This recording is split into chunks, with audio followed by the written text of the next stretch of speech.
bienvenidos a un nuevo episodio de Neurociencia Amena. En esta ocasión, la doctora Mitzel del Carmen Pérez Careta, a quien ustedes ya conocen por otros episodios que ha tenido con nosotros, nos va a hablar sobre lactancia y epilepsia. Pues, doctora Mitzel, muchas gracias otra vez por estar aquí y toda suya la pantalla.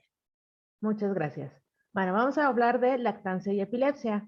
Básicamente, los objetivos de esta sesión es conocer la epidemiología, los beneficios al bebé de la lactancia, los beneficios a la madre de la lactancia, los medicamentos, los principales medicamentos involucrados en epilepsia y lactancia, los datos de alarma que se deben de fijar las mamás y ciertas recomendaciones que deben de siempre tener en cuenta las madres.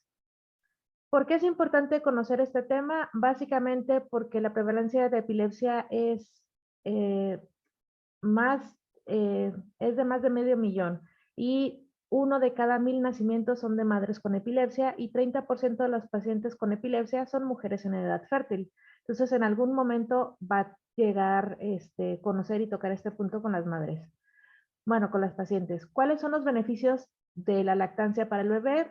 Ya sabemos que existen múltiples beneficios, que es algo que está muy recomendado, que ya se vio su utilidad, sus beneficios, todo. Protege al bebé contra diversas enfermedades a corto plazo, neumonía, dermatitis atópica, asma, otitis, obesidad, diabetes, leucemia, síndrome de muerte súbita y enterocolitis necrotizante. A largo plazo mejora la cognición con mayor coeficiente intelectual y una mejor capacidad verbal en los niños. ¿Y cuáles son los efectos de no amamantar? ¿Qué sucede cuando esto no está pasando? Se pueden llegar a encontrar alteraciones de la cavidad oral, en alteraciones en la macrobiota intestinal, en la oxigenación, en la termorregulación del bebé. ¿Y cuáles son los beneficios para la madre de la lactancia? Básicamente, reduce el riesgo de diabetes mellitus, mejora las cifras de tensión arterial, reduce la obesidad materna, podría proteger de la depresión postparto, sin embargo en esto se requieren varios estudios y protege contra el cáncer de ovario y el de cáncer de mama. En lo que se requiere para que tengamos esta protección debe ser por lo menos 3 meses de lactancia. Debe de dar, y la pregunta de todas las mujeres, ¿debe de dar una mujer con epilepsia lactancia? Y la respuesta siempre va a ser sí, ¿ok? Una menor cantidad, lo que siempre les preocupa a las madres es que le voy a pasar el medicamento al bebé y le va a hacer daño, etcétera. Hay una menor cantidad transferida de la madre hacia el bebé y esta es mucho menor incluso de lo que se pasa a través de la placenta.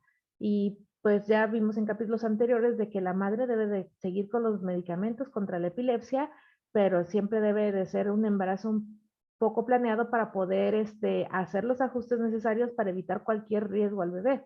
Entonces, incluso en la lactancia es mucho menor la cantidad de medicamento que se transfiere. La mayor preocupación siempre es que los bebés no han desarrollado todavía los mecanismos de eliminación y pueden llegar a acumularlos. Eso sí es cierto, pero vamos a ver ahorita cuáles son los únicos medicamentos en los que sucede esto y que afortunadamente son los que menos utilizamos en las pacientes con epilepsia, ¿ok? Durante décadas se han llevado muchos estudios para valorar la seguridad de la lactancia y siempre en todos los estudios se ha concluido que es segura, que son compatibles. Entonces, por eso siempre debemos alentar a la madre con epilepsia que sí puede dar lactancia. Hay que darle cuáles son las cosas que debe de vigilar, pero siempre alentarla a que sí lo haga, porque es mayor el beneficio, es mínima la cantidad de medicamento que se transfiere, por ser, y les vamos a dar las herramientas para que sepan cuándo estamos detectando que hay a lo mejor acumulación del medicamento, ¿ok? Los niveles plasmáticos van a depender a veces mucho de los horarios. Entonces, ¿qué es lo que se sugiere? Por ejemplo, de la madre que, por ejemplo, separe un poco la ingesta del medicamento de la lactancia. Los bebés normalmente en los primeros meses es la alimentación cada 2 o cada 3 horas. Entonces, ¿qué es lo que se le pide? Por ejemplo, que antes de consuma el medicamento y y que sea antes de las 3 horas que le vaya a dar la alimentación al bebé. Entonces, para que al menos 3 horas ya estén los niveles plasmáticos un poquito más bajos de lo que deberían de estar, como si tomar el medicamento y a la media hora le empezar a darle la alimentación al bebé, que es cuando están los niveles plasmáticos más elevados. Entonces, la cantidad que ingiere se determinará por la absorción, la distribución, el metabolismo de eliminación del medicamento. Entonces, nuevamente, sigue estas dudas. ¿Debe de una mujer con epilepsia dar lactancia? Sí. ¿Y qué es lo que hemos visto? ¿Qué es lo que vemos? Que no sucede así. ¿Por qué? Bueno, este es un estudio que se realizó donde se siguió a las madres con epilepsia que tomaban ciertos medicamentos, la motrigina, carbamazepina, valproato, o que estaban nada más con un solo medicamento, o que estaban con varios medicamentos, o incluso que tenían epilepsia no tratada, que eso no debería de ser. Eso es así como que lo que no se debería de ser. ¿Y qué es lo que vimos? Que en el primer mes, del 70 al 90% de las mujeres dan lactancia. Segundo mes ya van cayendo un poquito, a lo mejor ya más un poquito del 70-80%. ¿Y qué va pasando conforme van pasando los meses? A los 6 meses, que es la recomendación estándar, que por lo menos 6 meses, se puede continuar más tiempo, pero por lo menos debe ser 6 meses, lactancia materna exclusiva. A los 6 meses tenemos que solamente un 30 a un 70 o 60% siguen lactancia. Todas las demás madres abandonaron ya sea porque durante todos estos meses a lo mejor alguien les dijo, es que le va a hacer daño a tu bebé, es que le vas a pasar medicamento, o muchos de estos mitos, ¿ok? Entonces, no está sucediendo así, no estamos dando la información necesaria para las madres para que sepan que sí es seguro, que lo deben de hacer, que pueden hacerlo con toda la confianza, que es algo que se debe de hacer, ¿ok? Porque incluso la Organización Mundial de la Salud, un organismo que nos rige a nivel mundial, eh, también nos especifica que sí, que la lactancia materna debe ser en todas las mujeres, incluidas las mujeres que toman fármacos antiepilépticos, o sea, todas. Entonces, por eso es de que sí, hay que promover la lactancia materna entre nuestros pacientes con epilepsia, porque es beneficio, es bueno y no hace daño, ¿ok? Todos los fármacos que consume la madre se transfieren al bebé, entonces puede haber ciertos fármacos que se transfieren más que otros, sin embargo son ahorita los que menos se utilizan, como por ejemplo la etosuximida y la zonisamida. De los fármacos que tenemos más seguros son la fenitoína, el valproato, la carbamazepina, y los que también están seguros son la lamotrigina, la oxcarbazepina, el levetiracetam, el topiramato, la gabapentina, la pregabalina y la vigabatrina. Entonces, ¿qué es lo que debe de vigilar la madre en el bebé? ¿Qué es lo que hacemos cuando la mamá empieza a sospechar? No, es que a lo mejor se está pasando el medicamento porque, no sé, me dijo mi suegra, mi comadre, etcétera. Ok. ¿Qué es lo que debemos de vigilar? ¿Cuáles son los datos de alarma? Estos datos de alarma son más especiales, por ejemplo, en los bebés prematuros y de menos de 3 meses, porque ellos todavía aún tienen mayor riesgo de acumular el medicamento. ¿Cuáles son? Somnolencia, pobre alimentación, baja ganancia de peso, y esto lo vamos a ver con el pediatra. Normalmente tenemos nuestras curvas de crecimiento, nuestras curvas de peso, nuestras curvas de talla, y ahí vamos a ver si sí van en el percentil que deberían de ir o están por debajo de. Ictericia. La ictericia es básicamente la coloración amarilla de las escleras, o sea, de la parte blanquecita de los ojitos, o a veces de la parte de abajo de la lengua, y esta normalmente sucede cuando tenemos el uso del valproato. Otros medicamentos, más bien, otros datos de alarma sería irritabilidad, diarrea o incluso deshidratación. Ya sabemos signos de deshidratación en un bebé, que sería la fontanela hundida, la falta de salivación, etcétera. ¿Ok? ¿De qué depende la cantidad de medicamento que se transfiere? Bueno, pues vamos a ver que depende principalmente de 2 factores, la unión a proteínas y el peso molecular. Entonces, tenemos entre menor unión a proteínas, mayor se transfiere, y entre menor peso molecular, mayormente se transfiere. Entonces, vamos a ver de distintos medicamentos y cómo están estos 2 principales factores, la unión de proteínas y el peso molecular. Entonces, dentro de los fármacos que vamos a ver, son generalmente los que se utilizan. Vamos a empezar de los que están más seguros hasta los menos seguros. Entonces empezamos con la fenitoína, tiene una elevada unión a proteínas, por lo tanto baja excreción en la leche materna y se considera de riesgo mínimo y afortunadamente no se han observado problemas a largo plazo. Entonces si la madre está consumiendo fenitoína, puede continuar dando lactancia sin ningún problema.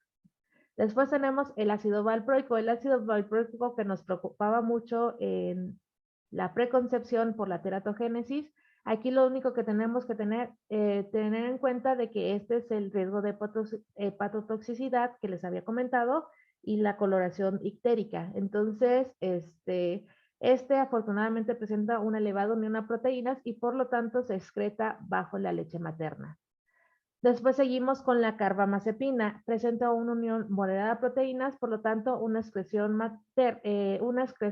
moderada por la leche materna.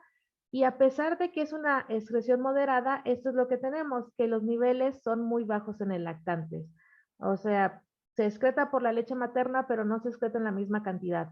Afortunadamente, y vamos a ver un estudio donde la cantidad de medicamento que se excreta por la leche materna es un 30% aproximadamente o en promedio de lo que consume la madre. O sea, es una cantidad mínima. La gabapentina es otro medicamento bajo peso molecular, por lo tanto, una moderada unión a proteínas y puede tener cierto paso y cierta concentración en la leche materna. Sin embargo, los niveles en el bebé son muy bajos. Es decir, si la mujer llega a consumir 2.200 miligramos al día, los niveles que se encuentran en el lactante son del 4 al 12%. O sea, realmente la lactancia es un beneficio tan extraordinario que incluso cuando detecta que cuando la madre está consumiendo medicamentos, estos se pasan en una cantidad muy, muy, muy pequeña. Por ejemplo, en la gabapentina tenemos esto, un 4 al 12% de los 2.200 que consume la mamá en un día. Entonces, después tenemos el levetiracetam, uno de los medicamentos, por así decirlo, favoritos a veces. Presenta una baja unión a proteínas y un bajo peso molecular. Y este medicamento, a pesar de esto, la baja unión a proteínas y bajo peso molecular le va a hacer que se transfiera al bebé, pero afortunadamente se elimina eficientemente por el neonato. Entonces, pasa por el bebé como si nada. Entonces, seguro también. Oxcarbazepina presenta un relativo bajo grado de penetración en la leche materna y normalmente los niveles que encontramos en la madre son del 5%, ¿ok? De la dosis total que consume la mamá, lo que se pasa al bebé es el 5%. Entonces es una dosis muy, muy, muy pequeña. Entonces, en este medicamento lo único que tenemos que vigilar, porque son de los medicamentos que debemos de subir en el tercer trimestre por los cambios hormonales, ya que baja su acción. Entonces, aquí lo que debemos de vigilar es la dosis del medicamento en el puerperio inmediato, ya que nuevamente se vuelven a normalizar los niveles al terminar el embarazo. Después tenemos el topiramato. El topiramato es un medicamento de bajo peso molecular, una unión de proteínas baja y se excreta en forma significativa en la leche materna, pero este es una cantidad muy mínima y se ha visto en los estudios que los niveles séricos en el lactante son indetectables. Entonces, nuevamente viene a ser un fármaco seguro para utilizar en la lactancia. La vigabatrina presenta un bajo peso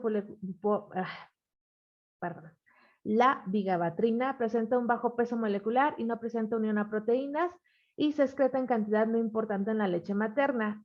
Es muy compatible con la lactancia porque vemos que las dosis pasan de 0.6 a 1% en el lactante. O sea, es una cantidad mínima la que se pasa. Después tenemos la lamotrigina. La lamotrigina, ¿quién está la lamotrigina? Los lactantes tienen una capacidad limitada para el procesamiento de este medicamento. Tiene una baja unión a proteínas, por lo tanto sí se va a transferir a la lactancia y sin embargo los estudios que se han hecho se han encontrado que solo el 18% de la dosis total se pasa a los lactantes. Después tenemos la pregabalina. La pregabalina tiene bajo peso molecular, baja unión a proteínas, se transfiere ampliamente y sin embargo solamente se llega a encontrar el 10% de la dosis. Es decir, sin importar cuánto medicamento consuma la madre, solo el 10% se pasa al bebé. ¿Ok? La tiagabina presenta elevada unión a proteínas y se excreta a pesar de eso, y se excreta, pues digo, la tiagabina presenta elevada unión a proteínas, por lo tanto, se excreta en mínimas cantidades por la leche materna, es seguro. La eslicarbazepina presenta muchas similitudes a la carbazepina y a la carbamazepina, entonces es seguro. El fenobarbital presenta una transferencia variable a la leche materna, un bajo unión a proteínas, es potencialmente acumulable y en este es donde tenemos que tener precaución porque este sí requiere la monitorización y ver los datos de alarma que ya habíamos mencionado previamente. Y la primidona es un análogo del fenobarbital, por lo tanto debemos de tener estas mismas consideraciones porque son los medicamentos que son potencialmente acumulables. La sonizamida presenta una alta penetración a la leche materna. Los niveles séricos en el lactante abarcan del 24 al 75% y este es uno de los medicamentos que más también requiere monitorización. Ahorita ya estamos entrando a los que sí hay que estar vigilando, que son el fenobarbital, la primidona, la sonizamida. ¿Ok? Y otros medicamentos que a veces sí son un poco de uso común son las benzodiazepinas. Tenemos el clobazam y el clonazepam. El clobazam presenta una elevada unión a proteínas y baja penetración en la leche materna. Y el clonazepam presenta bajo grado de transferencia a la leche materna, pero larga vida media. Por lo tanto, en estos dos medicamentos siempre hay que vigilar que no haya acumulación. Entonces, en el caso de las benzodiazepinas, si podemos tener otra opción para manejar a nuestra madre durante el puerperio y durante la lactancia materna, mejor utilizar otra opción que no sean las benzodiazepinas por el riesgo de acumulación y que ella pueda tener una lactancia feliz con su bebé. La etosuximida, este también es otro de los medicamentos que estamos ahora sí con banderita roja, porque tiene una elevada penetración a la leche materna y estos niveles pueden variar del 24 hasta el 75%, que es un poquito más de lo que habíamos visto en todos los demás medicamentos, y por lo tanto aquí se deben de vigilar los efectos adversos. Y el felbamato no existen estudios, sin embargo es un medicamento que tiene alto riesgo de efectos adversos como falla hepática o anemia plástica y por lo tanto su uso no se recomienda en la lactancia. Este es uno de los medicamentos que de plano no, volteen a ver a otro lado, volteen a ver otro medicamento, pero este no para la mujer en lactancia para que pueda tener, porque este sí no se recomienda. La lacosamida es un buen medicamento para las epilepsias focales, pero desafortunadamente no existen los suficientes estudios por lo cual se deba de respaldar, por lo tanto debemos de voltear a ver otros lados y buscar otras opciones. El perampamel es igual que la lacosamida, no existen los estudios por los cuales debemos de elegir otra opción. Cuando salgan los estudios ya podremos decir si sí o si no es seguro, pero en estos medicamentos no lo sabemos aún. Y el brivaracetam también es de los nuevos medicamentos. Es improbable el paso, pero no existen suficientes estudios. Entonces no sabemos en estos medicamentos, entonces mejor volteamos a ver otras opciones. Y por último, este es un estudio que se realizó en el 2019, en el cual lo que se hizo fue esto. Teníamos a las madres con epilepsia que daban lactancias y con sus bebés a partir de la semana 5 hasta la 20, lo que se hizo fue a los bebés que estaban teniendo la lactancia, bueno, que eran todos los que estaban en el estudio, se les tomaba una muestra de sangre al bebé, se le tomaba una muestra de sangre a la mamá, se veía el medicamento que se estaba consumiendo y se veían los niveles séricos que tenía el bebé con respecto a los niveles séricos que tenía la madre. O sea, para sacar estos porcentajes que les había mencionado de que es el 5%, es el 10%, etcétera.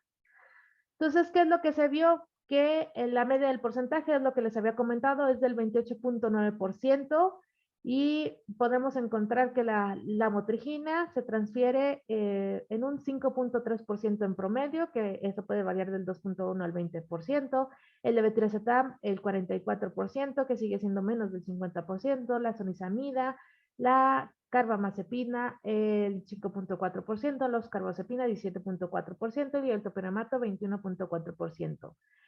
Y aquí lo que ponen en la conclusión es que los resultados de este estudio agregan conocimiento más, agregan más conocimiento, perdón. Y lo que concluyen en este estudio es que los resultados soportan todavía la seguridad de la lactancia en las madres con epilepsia que toman los fármacos antiepilépticos, porque aquí nuevamente comprobamos que la cantidad que se transfiere al lactante es muy poca y que es segura, ¿ok? Entonces, ¿cuál sería a grosso modo los fármacos más recomendables? Ya vimos que casi todos, porque los que no están tan recomendados son los que menos utilizamos, afortunadamente. Bajo riesgo, levetiracetam, ácido valproico, carbamazepina, fenitoína, gabapentina, oscarbazepina, vigabatrina y topiramato. Mediano riesgo que sí se pueden utilizar, pero hay que vigilar efectos adversos de acumulación, sobre todo bajo peso, irritabilidad, disminución en la curva de crecimiento del bebé, diarrea o deshidratación. Entonces, en estos hay que vigilar todo esto, como la lamotrigina, el fenobarbital, la pregabalina y la primidona. Recordemos que la fenobarbital y la primidona son potencialmente acumulables, así como también las benzodiazepinas. La tiagabina, la escarlibazepina, el brivaracetam, el perampanel, la sonisamida y la lacosamida. Tenemos que en el brivaracetam, sonisamida, lacosamida y perampanel no hay estudios suficientes como para respaldar su uso, entonces por eso no están tan recomendados, porque no sabemos, ¿ok? Aún no hay estudios suficientes para decir que sí se pueden utilizar o que no se pueden utilizar. Y de alto riesgo sería el felmamato y la etosuximida, ¿ok? Porque son medicamentos que ya tienen de por sí efectos adversos importantes, entonces debemos de voltear a ver otros medicamentos. Tenemos muchas opciones, como vemos en esta tabla, entonces podemos utilizar cualquiera de los demás que tenemos, por ejemplo, en la primera columna. Podemos utilizar con cuidado los de la segunda columna y debemos de evitar siempre los de la tercera columna. Entonces, y recomendaciones generales para la madre con epilepsia, que es evitar dar baño al bebé solas, no deben de subir o bajar escaleras con el bebé y no traer al bebé cargado en la espalda o en la parte frontal y cambiar al bebé en el suelo, sobre todo si la madre aún no está al 100% controlada, ¿de acuerdo? Para terminar, las conclusiones. Debe de recomendarse la lactancia en las madres con epilepsia siempre. Los beneficios de la lactancia materna son de vital importancia en los hijos de las madres con epilepsia. El paso de los medicamentos ya se comprobó que es mucho menor que los niveles séricos que maneja la madre y debe de realizarse una vigilancia estrecha en el neonato cuando exista sospecha y ajustar los horarios. Por su atención, muchas gracias. Y bueno, datos de contacto, pero me encuentran en Neurociencia Mena. Muchas gracias, doctora Mitzel. Y recuerden que la doctora Mitzel ya ha tenido los episodios de adulto mayor y epilepsia, quimioterapia y epilepsia en el embarazo, sobre preconcepción. Entonces, bueno, pueden buscarla en el canal de YouTube, Amena Epilepsia, y todo su currículum y sus datos de contacto en Instagram, @neurocienciaamena. Muchísimas gracias, doctora.